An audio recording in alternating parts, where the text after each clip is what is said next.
नमस्कार, सत्येंद्र.com में आपका स्वागत है। एक नजर अब तक की सुर्खियों पर। एक पत्रकार के सवाल पर राहुल गांधी ने ऐसा तीखा जवाब दिया कि सोशल मीडिया पर उनका वीडियो वायरल हो गया है। पत्रकार के सवाल पर राहुल ने कह दिया कि आप सरकार के लिए काम करते हैं। जैसे ही पत्रकार ने सफाई देने की कोशिश की, राहुल ने कह दिया कि आप मुझे पूरा जवाब देने दीजिए। और इस बीच उन्होंने अपने जवाब में 4 बार यही दोहराया कि क्या आप सरकार के लिए काम करते हैं। हालांकि इसके आगे उन्होंने पत्रकार के सवाल के जवाब में ये भी कहा कि संसद चलाने की जिम्मेदारी सरकार की होती है। पत्रकार ने दरअसल सवाल ही संसद में चल रहे गतिरोध पर पूछा था। आज राज्यसभा में चर्चा के दौरान जया बच्चन का गुस्सा सरकार पर फूट पड़ा। दरअसल वो जब नारकोटिक्स, ड्रग्स और साइकोट्रॉपिक पदार्थ संशोधन विधेयक 2021 पर बोलने के लिए खड़ी हुई, तब उन्होंने काफी तीखे तेवरों में निलंबित सांसदों का मुद्दा उठाया। इस दौरान उन्होंने बाकी विपक्षी सांसदों से कहा कि आप किसके आगे बीन बजा रहे हैं। उन्होंने बीजेपी सांसदों को संबोधित करते हुए कहा कि देखिए, आपके बुरे दिन बहुत जल्द आने वाले हैं। अगर आपका रवैया इसी तरह चलता रहा तो आपके बुरे दिन बहुत जल्द आएंगे।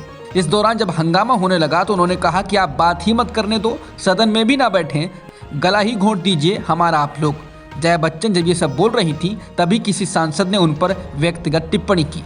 इसके बाद जया बच्चन भड़क गईं और कहा कि इस व्यक्ति पर कार्रवाई की जाए। कोई किसी को लेकर व्यक्तिगत टिप्पणी कैसे कर सकता है।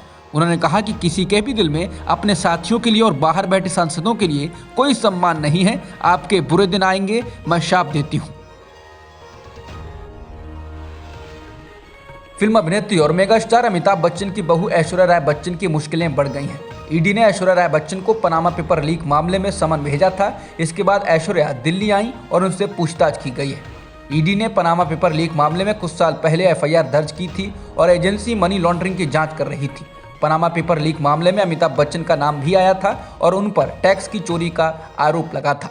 इससे पहले भी ईडी एक बार ऐश्वर्या राय बच्चन को समन भेज चुकी है, जिसका जवाब उन्होंने ईडी के अधिकारियों को भेज दिया था।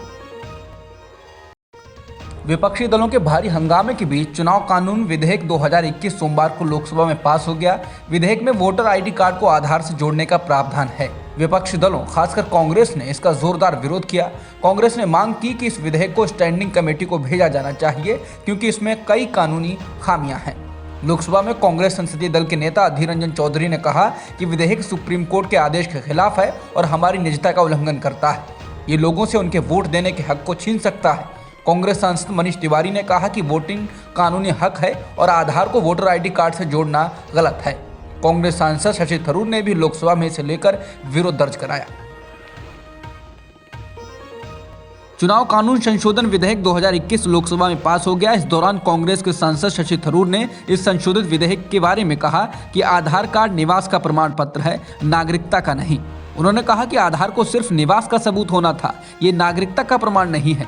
अगर आप मतदाताओं के लिए आधार मांग रहे हैं तो आपको वो दस्तावेज मिल रहा है जो निवास का प्रमाण है, नागरिकता का नहीं। दरअसल आप संभवतः उनके लिए वोट की व्यवस्था कर रहे हैं जो नागरिक नहीं है। वहीं ओवैसी ने इसके विरोध में लोकसभा सचिवालय को नोटिस भेजा, जिसमें कहा है कि आधार को वोटर आईडी से लिंक करने का प्रस्ताव निजता के मौलिक अधिकार का उल्लंघन है। शीतकालीन सत्र में सोमवार को एक बार फिर विपक्षी सांसदों के निलंबन और केंद्रीय मंत्री अजय मिश्रा टेनी की बर्खास्तगी की मांग को लेकर संसद के दोनों सदनों में हंगामा हुआ। इस बीच केंद्र सरकार ने विपक्षी दलों के 5 नेताओं को सांसदों के निलंबन के मुद्दे पर बातचीत के लिए बुलाया, लेकिन विपक्षी दल इसमें नहीं गए। विपक्षी नेताओं ने कहा कि सरकार उन्हें बांटने की कोशिश कर रही है। राज्यसभा से 12 विपक्षी सांसदों के निलंबन के मुद्दे पर शीतकालीन सत्र शुरू होने के पहले दिन से ही हंगामा हो रहा है। सोमवार को एक बार फिर इस मामले पर राज्यसभा में हंगामा हुआ। हंगामे की वजह से सदन को कई बार स्थगित करना पड़ा।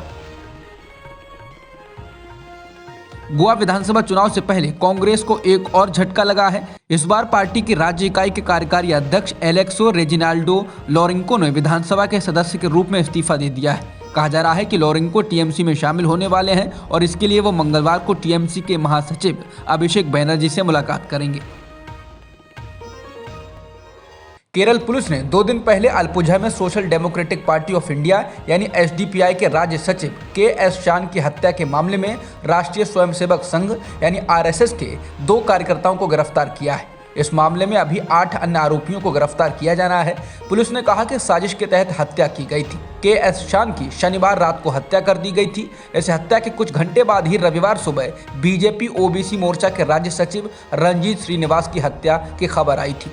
इस मामले में अभी तक कोई गिरफ्तारी नहीं हो पाई है। शुरुआती तौर पर कहा गया है कि दोनों ही हत्याओं में संबंध हो सकता है और ये हत्याएं प्रतिशोध की तरह लग रही थीं। केंद्र सरकार ने देश के एयरपोर्ट पर बढ़ती भीड़ के नजर आरटी-पीसीआर टेस्ट की प्री बुकिंग अनिवार्य कर दी है। ये हैं दिल्ली, मुंबई, कोलकाता, चेन्नई, बेंगलुरु और हैदराबाद। बाद में अन्य एयरपोर्ट पर भी टेस्ट की प्री बुकिंग होगी। इस बीच ओमिक्रॉन पर देशव्यापी चिंता के बीच दिल्ली के सीएम केजरीवाल ने मांग की है कि उन सभी लोगों को बूस्टर डोज लगाई जाए। दिल्ली के उपराज्यपाल ने भी ओमिक्रॉन के हालात से निपटने के लिए बैठक बुलाई। एलजी ने ओमिक्रॉन के बढ़ते खतरे और कोविड-19 के मरीजों की बढ़ती संख्या के मद्देनजर एक महत्वपूर्ण बैठक बुलाई है। दिल्ली सरकार सरकारी और कई प्राइवेट अस्पतालों को पहले ही ओमिक्रॉन केंद्रित सेंटरों में बदल चुकी है। भारत में कोरोना का नया वेरिएंट ओमिक्रॉन तेजी से फैल रहा है। सोमवार को कर्नाटक, केरल, गुजरात और राष्ट्रीय राजधानी दिल्ली में नए मामले दर्ज किए गए हैं, जिसके बाद देश भर में ओमिक्रॉन के मामले 166 हो गए हैं। अब तक 11 राज्यों और केंद्र शासित प्रदेशों में ओमिक्रॉन वेरिएंट के मामले दर्ज किए गए हैं। ओमिक्रॉन 24 नवंबर को दक्षिण अफ्रीका में पहली बार सामने आया था। भारत के राज्यों में महाराष्ट्र में सबसे अधिक 54 मामले दर्ज किए जा चुके हैं। कथित बेअदबी के मामले में 2 लोगों की लिंचिंग पर पंजाब के राजनीतिक चेहरों की चुप्पी है, लेकिन इस बीच प्रदेश कांग्रेस अध्यक्ष नवजोत सिंह सिद्धू ने धार्मिक ग्रंथों को अपवित्र करने के आरोपियों के लिए सार्वजनिक फांसी की मांग की है। सिद्धू ने कल मलेरकोटला में एक रैली को संबोधित करते हुए कहा कि बेअदबी के मामलों ने लोगों की भावनाओं को आहत किया है। सिद्धू ने मांग की कि ऐसे मामलों के आरोपियों को सार्वजनिक रूप से फांसी दी जानी चाहिए। उन्होंने आरोप लगाया कि एक समुदाय के खिलाफ साजिश हो रही है और कट्टरपंथी ताकतें पंजाब में शांति भंग करने की कोशिश कर रही हैं। हांगकांग के विधान परिषद चुनाव में चीन समर्थक उम्मीदवारों ने भारी जीत का दावा किया। इस चुनाव में मात्र 30.2% मतदान हुआ, जो 2016 में हुए पिछले चुनाव का लगभग आधा है। लगभग सभी सीटों पर बीजेपी समर्थक उम्मीदवारों ने कब्जा कर लिया है, जिनमें से कुछ ने मतगणना केंद्र में मंच पर जयकारा लगाया और जीत की गारंटी के नारे लगाए।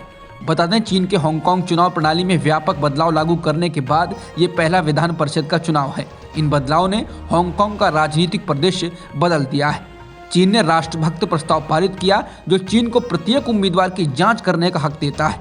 आलोचकों का कहना है कि इससे हांगकांग में लोकतंत्र कमजोर किया गया। वहीं चुनाव में कम मतदान को लेकर जब बीजिंग समर्थक democratic alliance for the betterment and progress of Hong Kong प्रमुख स्टारी ली से सवाल किया गया, तो उन्होंने कहा कि लोगों को उस प्रणाली के अनुकूल होने के लिए कुछ समय चाहिए। फिलीपींस में एक शक्तिशाली तूफान से 300 से अधिक लोग मारे गए हैं। इस तूफान के कारण बड़ी संख्या में घर नष्ट हो गए हैं, शहरों में बाढ़ आ गई है, बिजली और संचार लाइनें भी टूट गई हैं और इसके साथ ही मध्य और दक्षिणी क्षेत्रों में हजारों लोग विस्थापित हो गए हैं। तूफान से तबाह हुए क्षेत्रों में सहायता करने के लिए सैन्य हवाई जहाज और नौसैनिक जहाजों को सोमवार को भेजा गया था। देश के रक्षा मंत्री ने कहा है कि हम अभी भी नुकसान का आकलन कर रहे हैं, लेकिन ये बहुत अधिक है। अब तक की खबरों में इतना ही। बाकी खबरों के लिए बने रहिए सत्यहिंदी.com के साथ।